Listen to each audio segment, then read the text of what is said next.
100 gram polish ಅಕ್ಕಿನಲ್ಲಿ ಅರ್ಧ milligram ಅಷ್ಟೇ ಕಬ್ಬಿಣಾಂಶ ಇರೋದು. ಆದರೆ ಅದೇ 100 ಗ್ರಾಮ್ ಅವಲಕ್ಕಿನಲ್ಲಿ 4.5 mg ಅಷ್ಟು ಕಬ್ಬಿಣಾಂಶ ಇದೆ. ಅಂದರೆ ಪಾಲಿಶ್ ಅಕ್ಕಿನಲ್ಲಿರೋ ಕಬ್ಬಿಣಾಂಶದ 10 ಪಟ್ಟು ಹೆಚ್ಚು ಕಬ್ಬಿಣಾಂಶ ಅವಲಕ್ಕಿನಲ್ಲಿದೆ.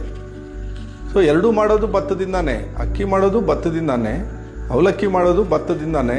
ಆದರೆ ಪಾಲಿಶ್ ಅಕ್ಕಿನಲ್ಲಿ ಇಲ್ಲದೆ ಇರೋ ಕಬ್ಬಿಣಾಂಶ ಅವಲಕ್ಕಿಗೆ ಹೇಗೆ ಬಂತು ಅಂತ ನೋಡೋದಾದರೆ ಸೊ ಅವಲಕ್ಕಿ ಮಾಡೋ ವಿಧಾನನ ನೋಡಬೇಕು. ಸೊ ಅವಲಕ್ಕಿ ಮಾಡೋ ವಿಧಾನ ಹೇಗೆ ಅಂತಂದರೆ, ಸೊ ಭತ್ತನ ಮೊದಲಿಗೆ ನೆನೆಸ್ತಾರೆ, ನೆನೆಸಿರೋ ಭತ್ತನ ಬೇಯಿಸ್ತಾರೆ. ಆ ಬೇಯಿಸಿರೋ ಭತ್ತನ ಕುಟ್ಟಿದಾಗ ಅಥವಾ ಯಂತ್ರಗಳಿಂದ ಅದನ್ನು ಪ್ರೆಸ್ಸಿಂಗ್ ಮಾಡಿದಾಗ ಹೊಟ್ಟಲ್ಲಿರೋ ಬಹುತೇಕ ಕಬ್ಬಿಣಾಂಶ ಅವಲಕ್ಕಿ ಒಳಗೆ ಬರುತ್ತೆ. ಸೊ ಅಷ್ಟೇ ಅಲ್ಲ, ವಿಟಮಿನ್ B1, B2, B3 ಈ ಅಂಶಗಳು ಸಹ ಅವಲಕ್ಕಿ ಒಳಗೆ ಬರೋದ್ರಿಂದ ಅವಲಕ್ಕಿ ಬಹಳ ಒಳ್ಳೆಯ ಆಹಾರ.